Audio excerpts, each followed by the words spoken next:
안녕하세요, 성도 여러분. 오늘은 성령 강림 후 17번째 주일입니다. 그리고 이번 주는 추석이 있는 주일이기도 합니다.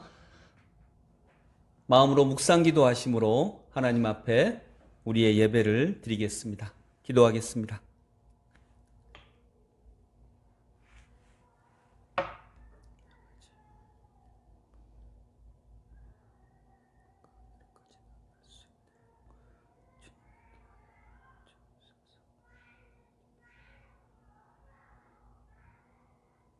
여호와여, 주의 도를 내게 보이시고 주의 길을 내게 가르치소서. 주의 진리로 나를 지도하시고 교훈하소서. 주는 내 구원의 하나님이시니 내가 종일 주를 기다리나이다. 아멘.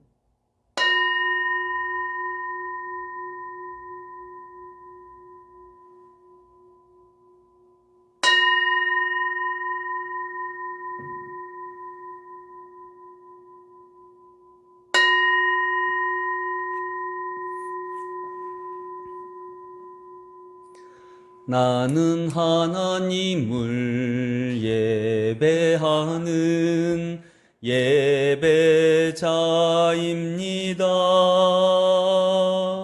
내가 서 있는 곳 어디서나 하나님을 예배합니다.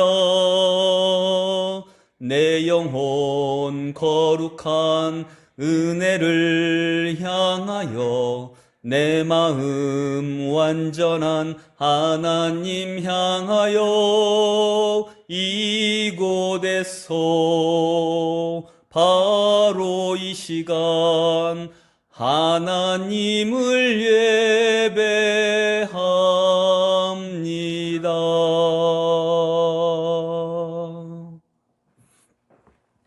사도신경으로 우리의 신앙을 고백합니다. 나는 전능하신 아버지 하나님 천지의 창조주를 믿습니다. 나는 그의 유일하신 아들 우리 주 예수 그리스도를 믿습니다. 그는 성령으로 잉태되어 동정녀 마리아에게서 나시고 본디오 빌라도에게 고난을 받아 십자가에 못 박혀 죽으시고 장사된 지 사흘 만에 죽은 자 가운데서 다시 살아나셨으며 하늘에 오르시어 전능하신 아버지 하나님 우편에 앉아 계시다가 거기로부터 살아있는 자와 죽은 자를 심판하러 오십니다.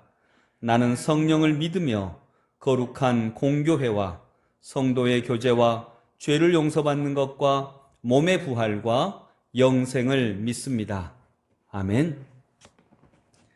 한 주간의 삶을 돌아보시며 하나님 앞에 참회의 기도 드리겠습니다.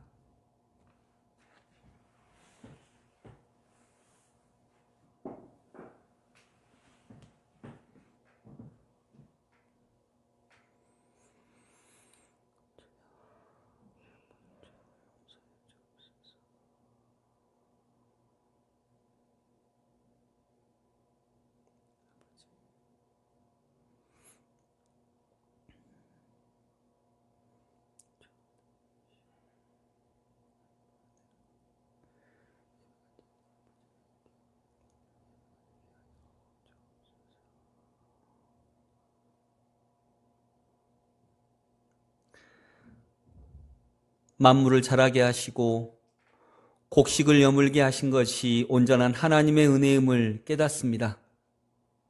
우리는 씨를 뿌렸고 물을 주었지만 자라게 하신 분은 하나님이심을 고백합니다. 주님, 하나님 안에서 저희들 자라나게 하여 주옵소서. 생명을 품은 어린 생명들이 몸이 자라고 영혼이 자라고 마음이 자라듯 저희들의 영혼도 저희들의 마음도 우리들의 공동체도 주님 앞에서 더욱 성숙해 갈 수 있도록 인도하여 주옵소서. 아버지 하나님, 우리 주님이 우리를 찾아오시기를 원합니다.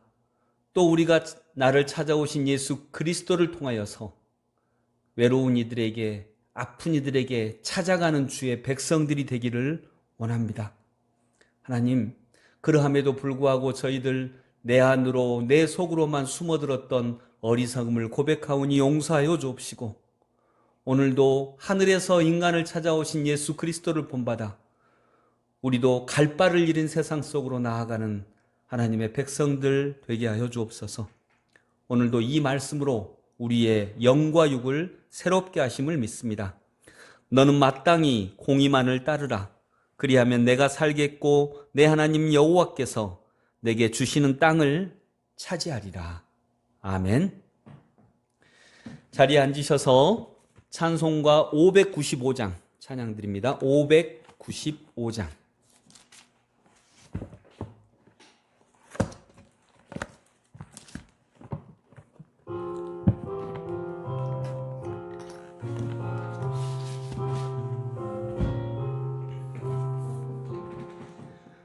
나 맡은 본분은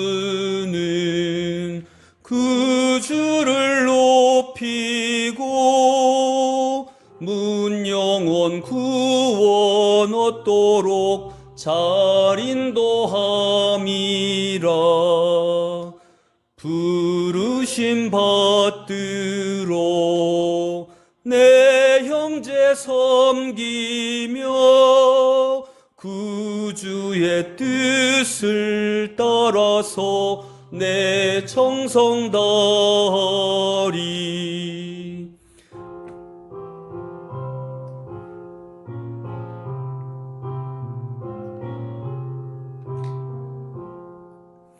주 앞에 모든 일 잘 행케 하시고 이후에 주님 배울 때 상 받게 하소서. 나 항상 깨어서 늘 기도드리며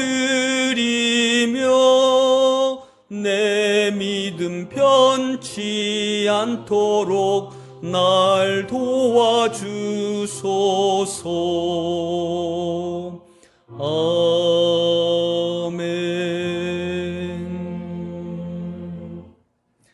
함께 기도하겠습니다.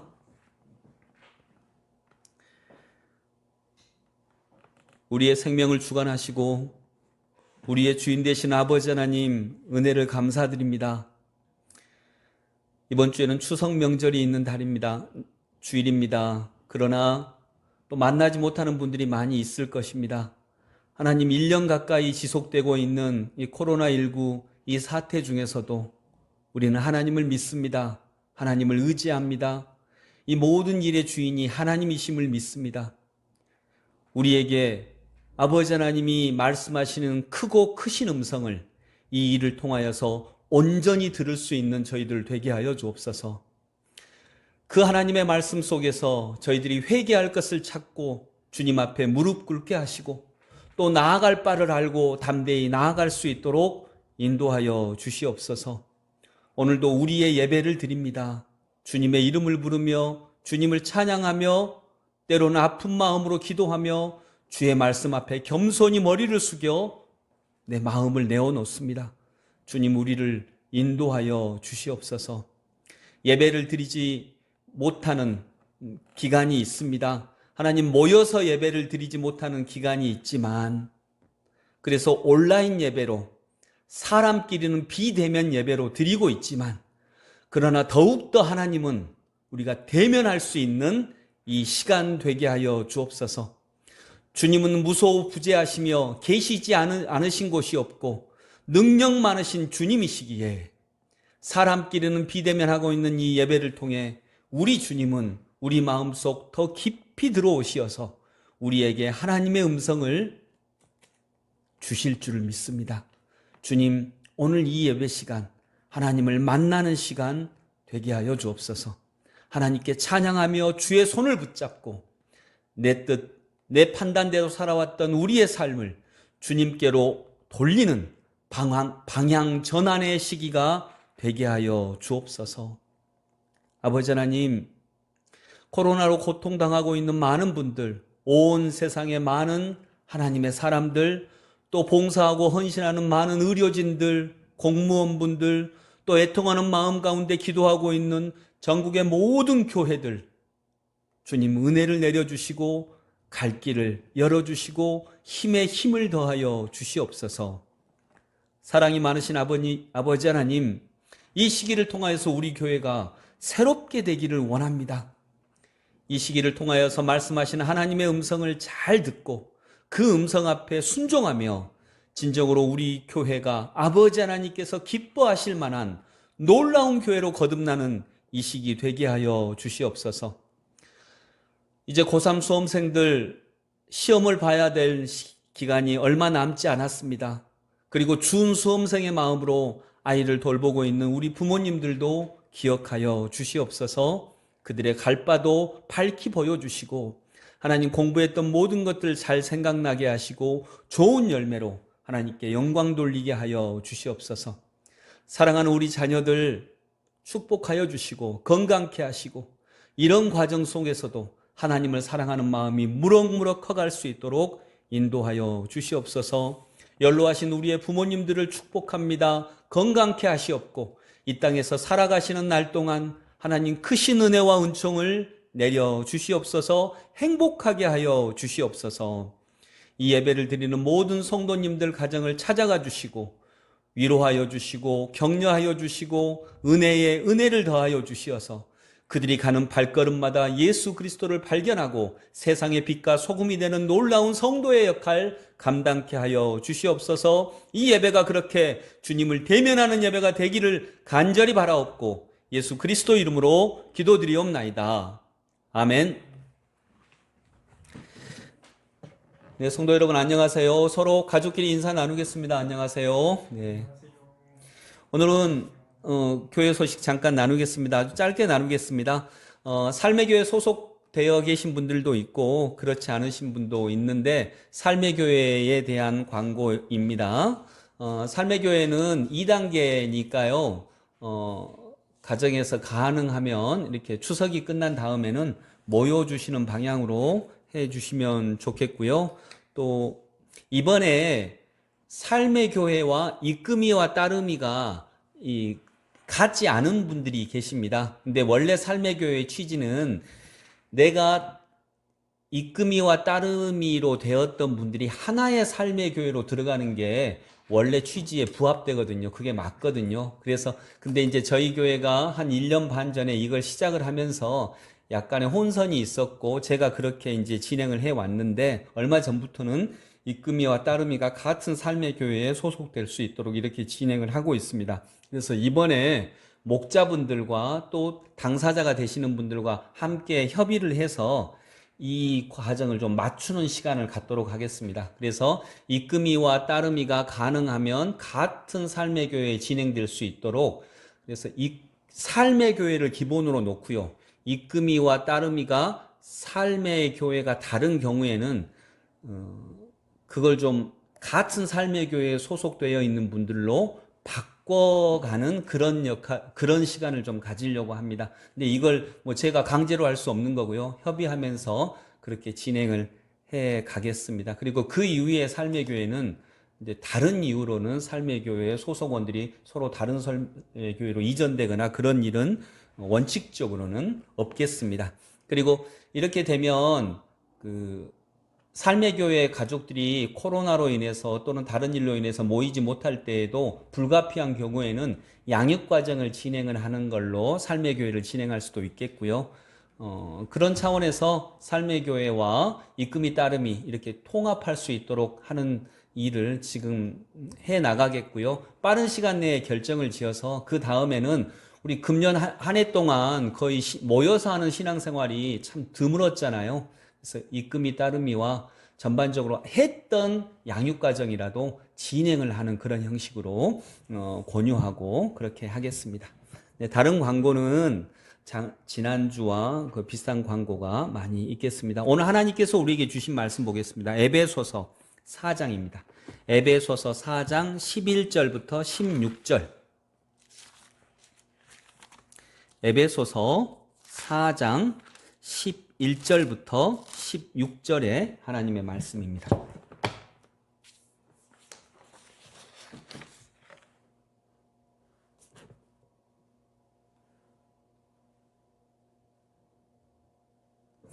에베소서 4장 11절부터 6절의 하나님의 말씀입니다. 제가 한 절 읽고 여러분이 한 절 읽고 그렇게 번갈아 읽겠습니다.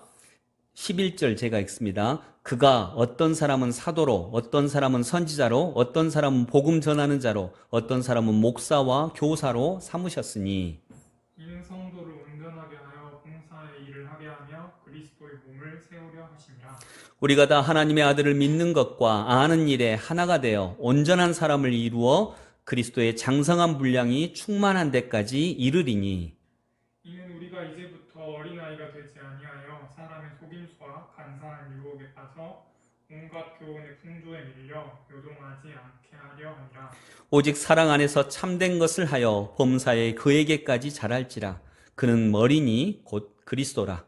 그에게서 온 몸이 각 마디를 통하여 도움을 받음으로 연결되고 결합되어 각 지체의 분량대로 역사하여 그 몸을 자라게 하며 사랑 안에서 스스로 세우느니라. 아멘.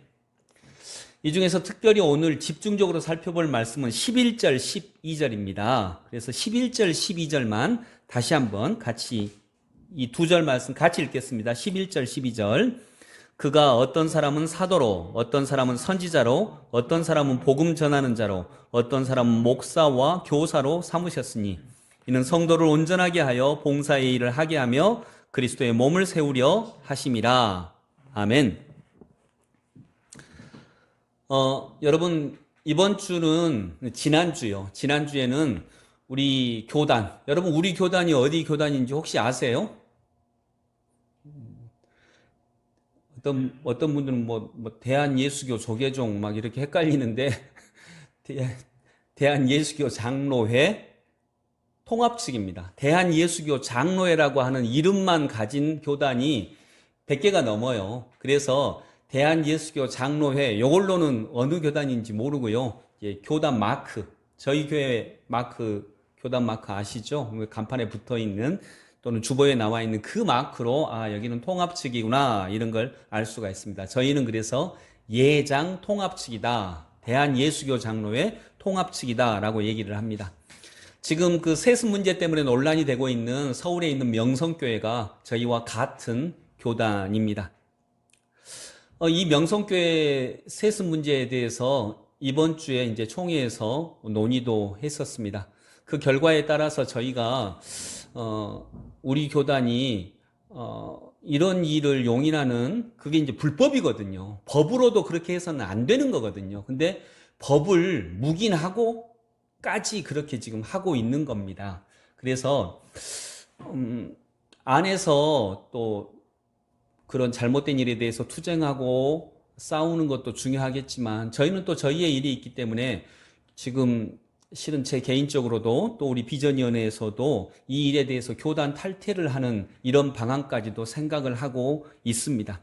결론은 이제 곧 날 것 같습니다. 근데 명성교회에서 목사님께서 은퇴를 하시면서 자기 아드님 목사님에게 세습을 하셨어요. 근데 그 과정에서 조금 정말 조금 별로 은혜롭지 못하고 또 코미디 같고 그런 일들도 벌어졌습니다. 그러니까 은퇴하는 목사의 자녀는 못한다.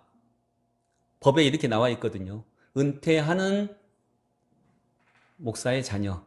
근데 이제 이 은퇴하신 목사님이 은퇴를 이미 한 지가 2년 지났거든요. 그래서 나는 은퇴하는이 아니다. 은퇴한이다. 은퇴하는 목사. 그러니까 현재 하고 있는 목사의 자녀는 세습을 못하는 거지. 이미 나는 은퇴를 해버렸으니까 은퇴한 목사의 자녀는 해도 되는 거 아니냐? 그러니까 이제 상대편에서는 그게 이 법을 만든 취지가 뭔데? 그건 무슨 말도 안 되는 소리냐? 코미디냐? 그러니까 코미디죠, 코미디. 근데 그때 성도들이 중요한 것은 목사님은 이렇게 욕심을 낼 수도 있겠다. 일단 욕심이 있으면요. 물론 그래서는 안 되죠. 그런데 성도들이 목사님이 어련히 잘 알아서 하셨으려고 이렇게 넘어간 거예요. 성도들이. 저는 목사님은 누구든지 자기 자녀에게 좋은 거 주고 싶잖아요. 물론 그래서는 안 됩니다. 근데 저는 목사님이 자기 자녀에게 좋은 거 이렇게 남겨주려고 하더라도 성도들이 막았어야 한다라고 하는 생각을 가지고 있습니다. 근데 성도들이 목사님이 뭐 어련히 잘 쓰려고 이렇게 넘어간 것입니다. 지금 우리는 정광훈 목사나 뭐 사랑제일교회 그런 분들이 주장하는 것들 이런 것과 우리 기독교가 지금 너무나도 국민들의 지탄을 받고 있는 상황에서 무엇이 달라져야 하는가라고 하는 이야기를 나눠보고 있습니다. 오늘은 네 번째, 성직자 중심주의입니다. 성직자 중심주의가 달라져야 합니다. 교회는 성직자 한 사람이 마음대로 좌지우지하는 곳이 아니라는 것입니다. 왜일까요? 교회의 주인은 성직자 한 사람이 아니라 교회의 주인은 누구시죠? 교회의 주인은 예수 그리스도이시기 때문입니다. 마태복음 16장에 주님께서 분명히 말씀하신 것처럼 내가 베드로의 그 고백 위에 주는 그리스도시요 살아계신 하나님의 아들이십니다라고 하는 고백 위에 내가 이 반석 위에 나의 교회를 세우겠다, 내 교회를 세우겠다 하셨어요. 그 내 교회는요, 주님의 교회예요. 목사의 교회가 아닙니다. 몇 사람의 교회가 아닙니다. 비전위원회의 교회가 아닙니다. 주님의 교회입니다. 여러분, 천주교와 개신교, 원래 정식 명칭은요, 천주교 더하기 개신교가 합해서 기독교입니다. 거기에 그리스 정교도 다 들어갑니다. 그런데 천주교와 개신교, 저희가 개신교예요. 천주교와 개신교의 가장 큰 차이가 뭔지 아세요? 사람들은 대부분 천주교와 개신교의 가장 큰 차이는 마리아를 믿냐 안 믿냐 이건데, 물론 그런 것도 있겠지만 더 큰 차이가 있습니다. 그 개신교가 종교개혁에서 나왔거든요. 가장 근원적인 차이는 바로 성직자 중심주의입니다. 천주교는요, 성경 해석 권한이 교황에게 있습니다. 그분이 해석을 하면, 공표를 하면 그게 맞는 겁니다. 그러나 개신교는 성경을 해석하는 권한이 각자에게 있어요. 그리고 하나님의 은혜와 복이 천주교는 성직자를 통해서 오십니다. 그래서 성직자에게 그 고백하잖아요. 자기 은밀한 죄라든가 이런 걸 고백하면 그 성직자가 신부님이 용서를 선언하면 용서가 되는 것이고, 그래서 하나님의 은혜와 용서와 사랑이 성직자를 통해서 내려옵니다. 그러나 개신교의 제일 큰 차이는 그런 성직자를 통하지 않습니다. 각자가 하나님 앞에 단독자로 서는 것입니다. 그것이 베드로 후서 2장 9절에 나오는 왕 같은 제사장이요 거룩한 나라요 그의 소유된 백성이니, 그런 의미예요. 우리 모두가 다 주님 앞에 그런 존재이다라고 하는 것이죠. 그래서 우리는 성직자 중심주의가 달라져야 하는 것입니다. 교회 주인은 누구라고요? 예수 그리스도이십니다. 그러니까 성직자가 교회를 마음대로 좌우하고, 성도들은 목사님이 알아서 잘 하셨겠지, 야 목사님에게 순종하는 게 하나님에게 순종하는 거야 라고 하는 이런 차원에서, 이런 생각에서 벗어나야 하는 것입니다. 그 제일 큰 피해가, 정광훈 목사 하면 제일 유명한 이야기가 있죠. 여성 성도들에게 그 성도가 내 성도인지 아닌지 확인할 수 있는 길이 있다면 뭐냐, 속옷을 내려봐라 라고 했을 때, 내려봐야 내 성도다, 내려야 내 성도다. 물론 나는 그렇게 안 시킬 거다.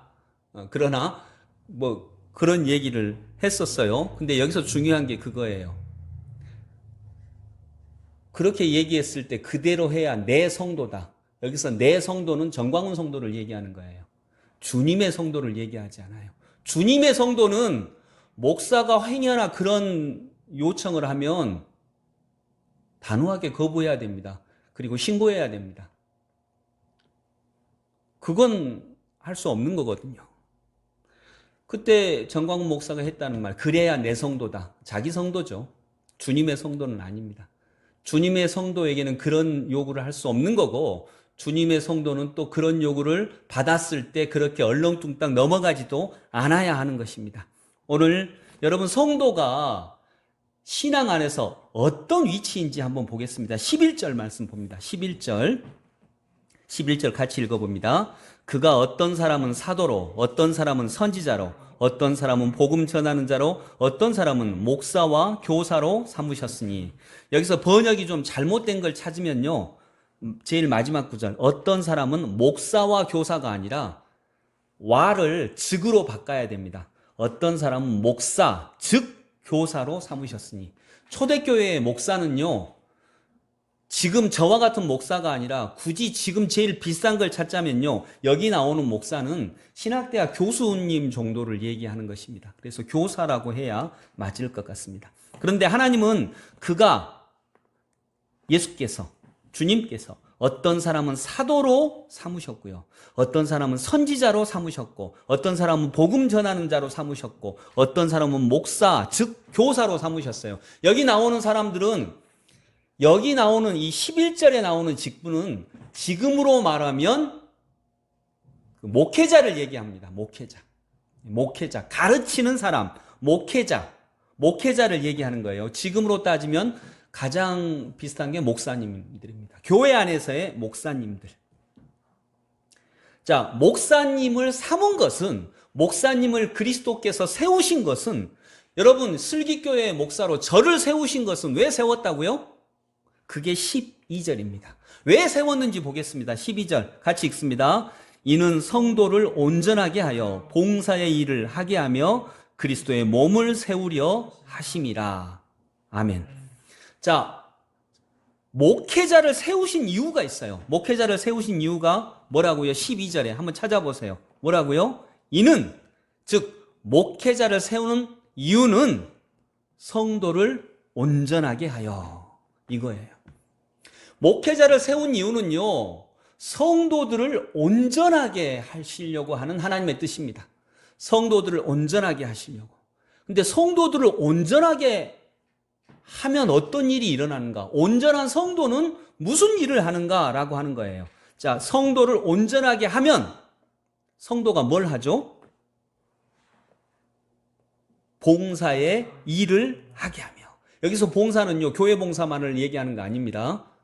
세상에서 하나님의 나라를 펼치는 봉사를 얘기하는 거예요. 봉사의 일을 하게 하며 그리스도의 몸을 세우려 하심이라. 그래서 봉사의 일을 하게 하면은 세상 속에서 그리스도의 빛과 소금의 역할을 하는 거, 그리스도의 몸을 세우려 하심이라. 그리스도의 몸은 교회를 나타내죠. 교회를 세우려고 하시는 거예요. 그러니까 성도가 목회자의 지도를 받아서 성도들이 온전하게 되고, 그 온전한 성도들이 해야 할 일은 두 가지가 있어요. 첫 번째는 세상에서 그리스도의 일을 봉사하게 하고, 두 번째로 교회를 온전하게 세우는 역할, 이걸 하는 거예요. 그래서 여러분, 세상에서 그리스도의 빛과 소금의 역할을 하는 사람은 누구라고요? 목사님이에요? 목회자예요? 아니고 성도예요. 그러니까 세상에 교회가 온전하게 서기 위해서, 세상에 그리스도의 이름이 아름답게 전파되기 위해서 필요한 일은 성도가 온전하게 되는 일이에요. 성도를 온전하게 하는 역할이 목회자의 일이에요. 그러니까 세상을 섬기는 일은 누가 해야 되는 거라고요? 성도가 해야 되는 거예요. 그리고 목사는요, 목회자는요, 그 성도들이 세상에서 하나님의 일을 할 수 있도록 성도를 온전케 하는 일, 성도를 세우는 일을 하는 것이고, 즉 쉽게 말하면 목사는 성도를 세우고요, 성도는 세상을 세웁니다. 세상과 교회를 세웁니다. 이게 성도의 일이에요. 여러분, 그런 의미에서 보면 성도는요, 그냥 목사님 따라가는 군중이 아닙니다. 목사님이 결정하셨으니까 어련히 잘 알아서 하셨겠지 하고 따라가는 사람들이 아닙니다. 성도에게는 세상을 하나님의 나라로 만드는 십자가가 쥐어져 있어요. 교회를 세워서, 교회를 통하여서, 또 성도 한 사람 한 사람을 통하여서 이 세상 속에 하나님의 나라를 이루고자 하는 하나님의 뜻이 들어가 있어요. 성도는 엄청난 직분입니다. 그래서 평신도라고 하면 안 됩니다. 평신도, 평범한 신도 아닙니다. 성도입니다. 거룩한 무리예요. 거룩하지 않은 세상 속에서 하나님의 거룩한 일을 하는 거룩한 무리가 성도예요. 그런데 그 성도가 아니 목사님 하자는 대로 해. 목사님이 속옷 내리라면 내리고 그런 말 같지도 않은 일에 넘어가서 이게 순종이라고. 그리고 그렇게 요구하는 목사가 있는데 목사님께 순종해야 된다고. 물론 그런 사람은 정말 소수죠. 근데 그런 분위기는 교회 안에 있어요. 그런 분위기는 교회 안에 있어요. 정도의 차이지. 그건 아주 심한 정도고, 그러나 어느 정도는 다 그러한 것이 있는 것이 현대 교회의 일반적인 문화이기도 합니다. 여러분, 교회를 세우고 세상에 나가 하나님의 나라를 이루는 일, 봉사의 일을 하게 하는 것은 성도가 하는 일입니다. 세습을 하겠다고 하면, 그런 말을 하면 온전한 성도는 저항해야 하는 것입니다. 14절 한번 볼까요? 14절 같이 읽어봅니다. 이는 우리가 이제부터 어린아이가 되지 아니하여 사람의 속임수와 간사한 유혹에 빠져 온갖 교훈의 풍조에 밀려 요동하지 않게 하려 함이라. 이는 우리가 이제부터 어린아이가 되지 아니하여, 성도가 어린아이가 되면 안 돼요. 물론 어린아이 때가 있죠. 그러나 따름이일 때는 뭐 어린아이가 될 수 있죠. 그러나 입금이가 된다면, 중직자라면, 집사 정도가 된다면 이제부터 어린아이가 되지 아니하여 사람의 속임수와, 여러분 이 정광훈 목사가 했던 말들은 사람의 속임수죠. 사람의 속임수와 간사한 유혹에 빠져 온갖 교훈의 풍조에 밀려 요동하지 않게 하려 함이라. 이 일이 성도의 일이에요. 생각할 줄 아는 성도가 되어야 한다는 것입니다. 생각할 줄 아는 그리스도인이 되어야 하는 것입니다. 우리 교회는 그런 면에서 약간 덜하기는 하죠. 제가 몇 달 전에 우리 집사님들 한 너댓 분이 계셨고 그랬는데, 우리 성도들이 너댓 분 계셨는데, 제가 이제 자, 커피 드실 분 이렇게 얘기했어요. 그러니까 저요 해가지고 뭐 이렇게 진하게 타주세요 막 이렇게 그렇게 얘기를 하시더라고요. 그래서 이제 제가 또 열심히 타는데, 보통 다른 교회 같으면 그러면 목사님 제가 타겠습니다 그러거든요. 근데 또 거기 계신 분들이 다 예 목사님 저요 하면서 다 커피 드시겠다고 하시더라고요. 네. 근데 저기서 박성아 집사님이 걸어오시더라고요. 그래서 그렇지, 우리 박성아 집사님은 또 본인이 타겠다고 하시는구나, 이렇게 목사님을 또 편케하시려고. 그래서 목사님 제가 탈게요 하고 그 말이 나올 거라고 하고 기대하고 있는데 오셔서 이러시더라고요. 목사님 저는 연하게 타주세요. 네, 그래서 그러셨어요. 그 다음에 다시 우리 효상이 형제가 오더라고요. 청년 효상이 형제. 그래서 역시 청년이 또 젊으니까 목사님 무슨 이런 일을 제가 타겠습니다 라고 이제 이렇게 하지 않고, 효상이는 뭐라고 하냐면, 목사님 저는요 진하게도 말고 연하게도 말고 뭔가 진한 것 같은데 조금 더 좀 이렇게 쓰지는 않고 그런 걸로 타주세요 라고 얘기를 하더라고요. 그래서 제 마음속에 이것을 때릴까 말까 하는 그런 생각이 좀 들었었습니다. 우리 교회는 그런 면이 좀 덜하다라고 생각할 수 있죠. 근데 여러분 마음속에는 어떠신가요? 제가 명성교회 세습 문제 때문에 교단을 나와야 되겠다라고 할 때 어쩌면 여러분들 그런 마음 드시지 않았어요? 그래, 목사님 하자는 대로 해야지, 목사님이 어련히 잘 알아서 하시지 않겠어? 혹시 그런 마음 갖고 계시지 않나요? 그거 어디서 많이 들어본 말 아닌가요? 아까 제일 처음에 했던 말들이죠. 명성교회 성도들이 우리 목사님이 어련히 잘 알아서 하시지 않겠어? 라고 하는 말이에요. 그러니까 여러분, 제가 하자는 대로 하면 안 되고요. 물론 제가 하자는 대로 하면 저는 좋습니다. 저는 편합니다.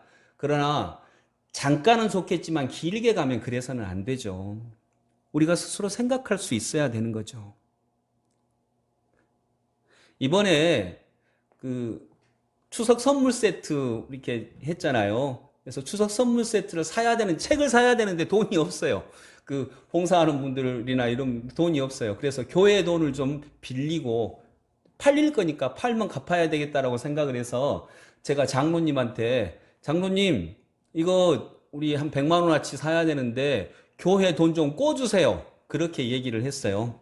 그러니까 저는 이제 당연히 이제 장로님이 예, 목사님 좋은 일인데 예, 알겠습니다. 라고 하지 않고 장로님이 뭐라고 하셨냐면 목사님 교회 돈인데 목사님하고 저하고만 이렇게 얘기해서 이렇게 하는 것은 조금 문제가 있는 것 같습니다. 목사님 차라리 제 개인 돈을 빌려드리겠습니다. 라고 얘기를 하시더라고요. 요 얘기를 해도 되나? 개인 돈 100만 원이 있었다는 걸 권사님이 알아도 되나? 근데 제가 그건 잘 모르겠고, 예, 그러셨어요. 예, 목사님, 교회 돈을 빌려주는 건 만일 빌려주더라도 절차를 따라서 회의해야 되고, 근데 시간이 가니까 차라리 제 개인 돈을 빌려드리겠습니다. 라고 이렇게 얘기를 하셨어요. 그때 저는 오현미 집사님 생각이 났습니다. 뭐냐면 오현미 집사님이 내년에 재정부장 할 거거든요. 오현미 집사님이라면 이건 뭐 제 예측입니다. 성향상 예 목사님 그렇게 하시지요. 이렇게 하셨을 것 같아요. 그럼 저는 편하죠. 근데 오현미 집사님이 재정부장이 돼도 실은 이렇게 해야 돼요. 장로님처럼 해야 돼요. 물론 좋은 일이죠. 뭐 추석 선물 세트 해서 하나님의 사랑을 전하는 좋은 일이니까 뭐 빌려주는 게 큰 문제는 안 돼요. 근데 이렇게 제가 약간 이게 법에는 조금 그래서는 안 될 것 같은데 또 좋은 일이니까. 근데 이게 이제 우리 목사님이 뭐 어련히 알아서 하겠어라고 해서 승인해주고 그렇게 하시지요, 그렇게 하시지요 라고 하면 나중에는 제가 더 무리한 요구도 분명히 하게 될 거예요. 분명히 그럴 겁니다. 그러니까 오현미 집사님도 내년에 재정부장이 되시고 그 누가 되더라도 이런 비슷한 일이 생기면 장로님이 얘기하신 것처럼 해야 맞습니다. 그렇게 해야 됩니다. 사랑하는 성도 여러분, 성도는 엄청난 직분입니다. 성도는 그냥 목사님 따라가는 그런 존재, 무리들 그런 존재 아닙니다. 성도는요, 목사님들을 통하여서 목회자를 통하여서 이 교회 안에서 훈련 받은 다음에 이 세상에 하나님의 나라를 이루고자 하시는 하나님의 뜻을 받아 세상 속으로 파송된 존재예요.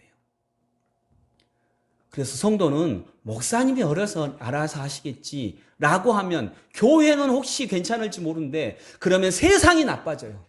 세상이 나빠지는 것입니다. 성도들 한 사람 한 사람은 착해요. 굉장히 착해요. 그런데 그 착한 성도들이 나가서 세상에 착한 영향력을 끼치지 못하는 거예요. 왜냐하면 혼자서 그리스도의 뜻을 따르고 생각하고 그리스도의 뜻이 아닌 것과 싸워나가는 훈련을 받지 못했으니까요. 이는 성도를 온전하게 하여 봉사의 일을 하게 하며 그리스도의 몸을 세우려 하심이라. 봉사의 일을 하게 하며 세상에 나가서 빛과 소금의 역할을 하게 해야 되는 것이거든요. 이게 하나님의 뜻인 것입니다. 성도 여러분, 성도는 하나님의 거룩한 도구입니다. 성도는 그냥 목사님 힘 받쳐주는 존재 아닙니다. 성도는 세상으로 파송된 하나님의 미사일이에요. 하나님 나라의 폭탄이에요. 세상에서 터져야 돼요. 세상에서 사랑의 폭탄으로 터져야 돼요. 하나님 나라의 폭탄으로 터져야 돼요. 근데 세상에서는 안 터지고 맨날 교회에서 터지거든요. 교회에서 싸우고. 성도는 정말 이 세상에서 그리스도의 빛, 그리스도의 소금이 되어야 됩니다. 하나님의 나라가 되어야 됩니다. 성도는 하나님의 나라거든요. 성도 자체가 이 세상에서는 한 명 한 명의 성도가 교회거든요. 그래서 빛과 소금의 역할을 감당해야 되는 것입니다. 그 사람을 훈련시키는 사람이 목회자이고요. 제가 영상 하나를 준비했습니다. 이 영상은 어떤 영화예요. 스파르타쿠스라고 하는 이 영화인데 이 영화에서 보면 굉장히 감동적인 영상이 나와요. 네, 잠깐 보시겠습니다. I bring a message from your master, Marcus Licinius Crassus, commander of Italy. By command of his most merciful excellency, your lives are to be spared. slaves you were, and slaves you remain. But the terrible penalty of crucifixion has been set aside on the single condition that you identify the body or the living person of the slave called Spartacus.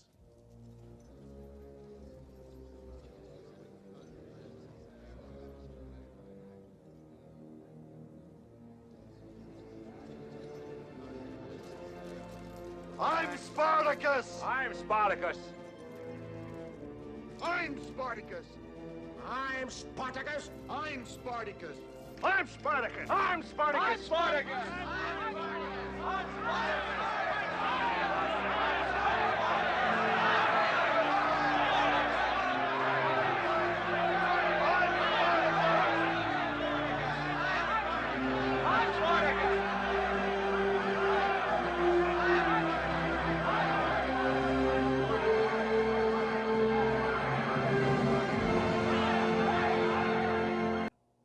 자, 여러분, 이 영상을 보신 소감 어떠세요? 여기서 스파르타쿠스, 내가 스파르타쿠스입니다. 내가 스파르타쿠스입니다. 라고 할 때 스파르타쿠스는요, 얼마나 감격스러웠을까요? 목숨을 잃을 수 있는 건데. 여러분, 스파르타쿠스가 누군지를 밝혀내지 않으면 다 죽인다라고 하니까 스파르타쿠스는 그냥 자기 혼자 죽으려고 내가 스파르타쿠스입니다 라고 얘기하려고 했어요. 그런데 옆에 사람들이 내가 스파르타쿠스입니다. 내가 깁니다. 내가 스파르타쿠스입니다 라고 다 일어났어요. 그리고 진짜 스파르타쿠스를 지켜주었죠. 근데 똑같이 죽었어요. 그게 뭔 지켜준 거냐? 지켜준 거죠. 여러분, 여기서 스파르타쿠스는 목사님이 아니에요. 여기서 스파르타쿠스는 예수 그리스도이십니다. 절대 목사님 아닙니다. 예수님이십니다. 성도가 정말 이 세상에서 예수님이 되어야 됩니다. 그 스파르타쿠스의 동료들이 내가 스파르타쿠스입니다 라고 했던 그 얘기를 우리가 세상에 나가서 내가 예수님입니다. 내가 작은 예수입니다. 내가 예수님입니다 라고 하는 말은 조금 너무 부담스럽고요. 내가 작은 예수입니다. 내가 교회입니다. 내가 예수님의 빛입니다. 내가 예수님을 전하는 사람입니다. 이렇게 얘기할 수 있어야 하는 것입니다.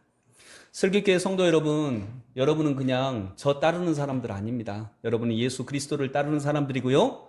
또 예수님께서는 자기 십자가를 지고 나를 따라오너라고 명령하셨어요. 예수님을 따르는 존재들이고요. 여러분은 여러분의 삶 속에서, 여러분의 가정에서, 여러분의 직장 생활 속에서 그리스도의 빛과 그리스도의 향기를 품어야 되는 하나님 나라의 도구예요.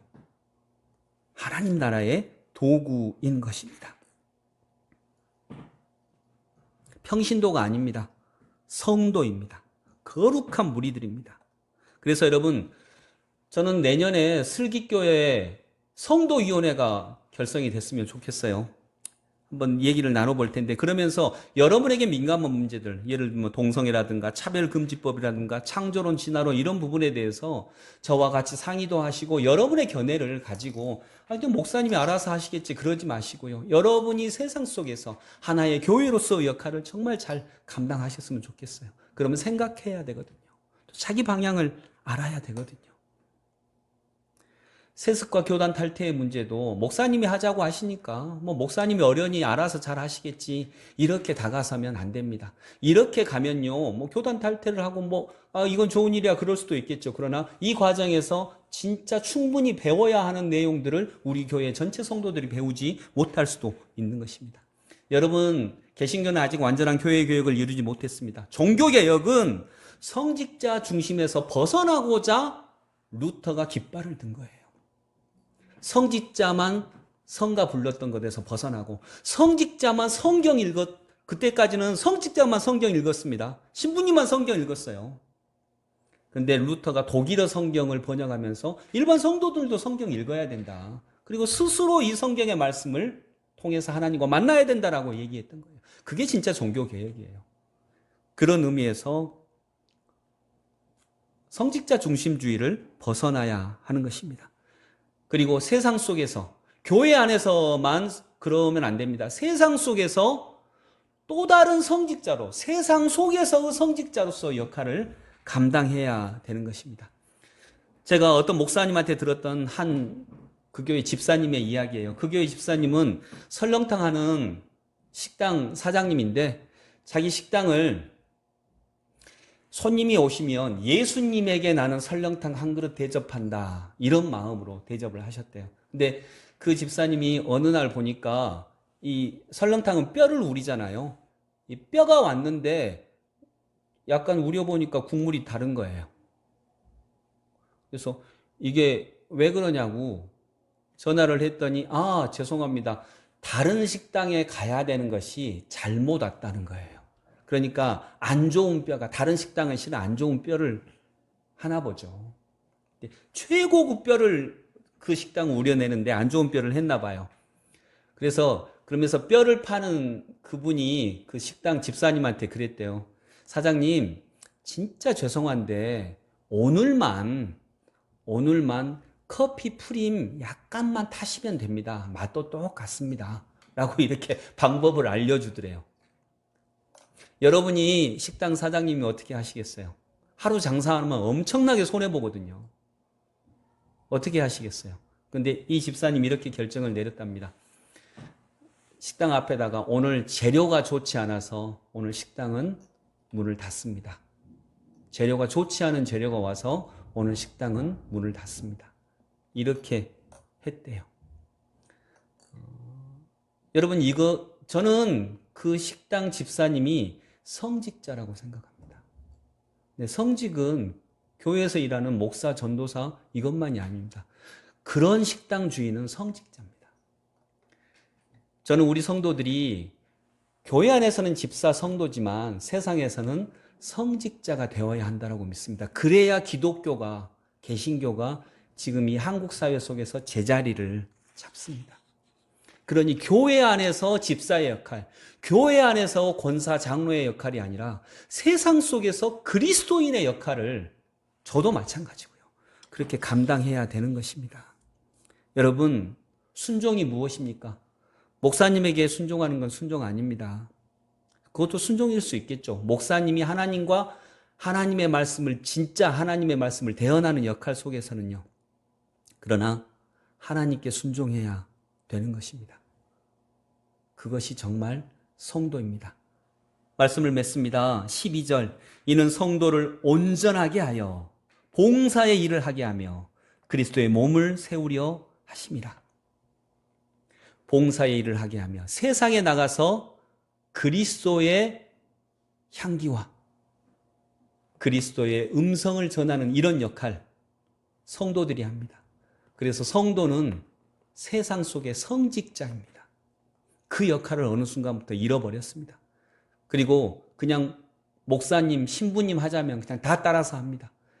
그러다가 절대 권력이 쥐어지니까 목사도 타락하고 때로는 성직자가 타락합니다. 그때도 정신 못 차리고 그냥 따라갑니다. 그러다가 이렇게 지금 한국교회가 너무나도 부끄러운 것을 감당하고 있습니다. 성도 여러분, 여러분은 하나님의 손가락입니다. 하나님의 손가락이에요. 하나님의 손이에요. 하나님이 세상에서 일을 하실 때 여러분을 통하여서 일을 하십니다. 여러분, 하나님의 손으로서의 역할 진짜 잘 감당하실 수 있기를 원하고요. 여러분은 성직자입니다. 세상 속에서는 여러분이 성직자입니다. 우리가 그런 하나님의 성직자로서 역할을 잘 감당하고 성도가 성도답게 굳게 제대로 사는 귀한 은혜가 있기를 원합니다. 기도하겠습니다. 고맙고 감사하신 주님 은혜를 감사합니다. 성도가 세상에 나가 봉사의 일을 하게 하며 그리스도의 몸을 세우려 하심이라. 이래야 온전한 성도입니다. 주님, 온전하지 않은 목사가 많은 것처럼 온전하지 않은 성도가 많게 되어버렸습니다. 주님, 이제 온전한 성도가 되어 봉사의 일을 하게 하며 그리스도의 몸을 온전하게 세워낼 수 있는 하나님의 역사가 이루어지게 하여 주옵소서. 예수 그리스도 이름으로 기도드립니다. 아멘. 우리 찬양, 헌신 찬양 복음성가 219장 또 하나의 열매를 바라시며 찬양드립니다.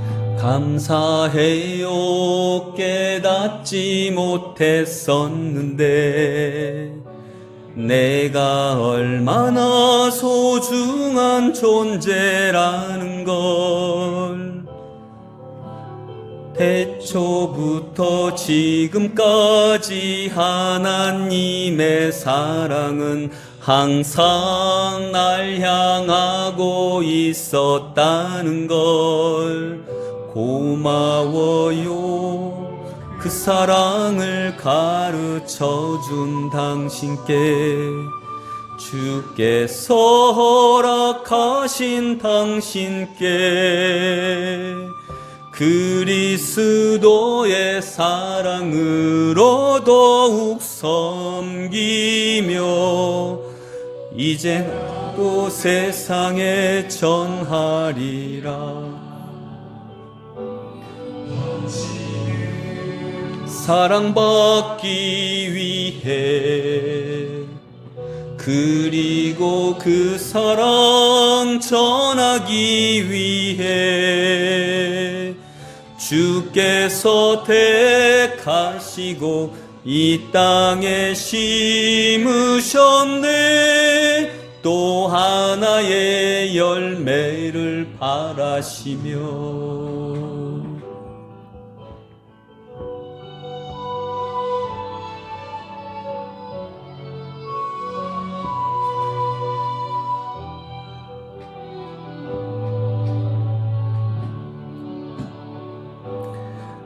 감사해요. 깨닫지 못했었는데 내가 얼마나 소중한 존재라는 걸 태초부터 지금까지 하나님의 사랑은 항상 날 향하고 있었다는 걸 고마워요. 그 사랑을 가르쳐준 당신께 주께서 허락하신 당신께 그리스도의 사랑으로 더욱 섬기며 이제 나도 세상에 전하리라. 당신은 사랑받기 위해 그리고 그 사랑 전하기 위해 주께서 택하시고 이 땅에 심으셨네. 또 하나의 열매를 바라시며 당신은 사랑받기 위해 사랑받기 위해 그리고 그 사랑 전하기 위해 주께서 택하시고 이 땅에 심으셨네. 또 하나의 열매를 바라시며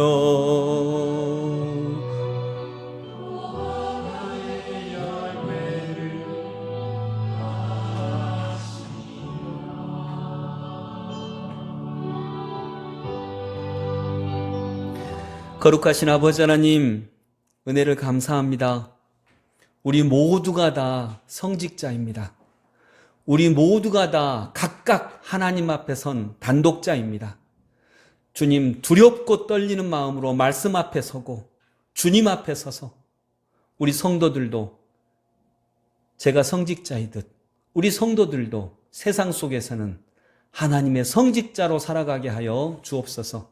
이제는 우리 주님 예수 그리스도의 무한하신 은혜와 하나님 아버지의 사랑과 성령님의 인도하심이 작은 예수로서의 역할, 작은 성직자로서의 역할, 세상 속의 성직자로서의 역할을 감당하기 원하는 하나님의 백성들을 위해 영원토록 함께 하시기를 간절히 축원하옵나이다. 아멘.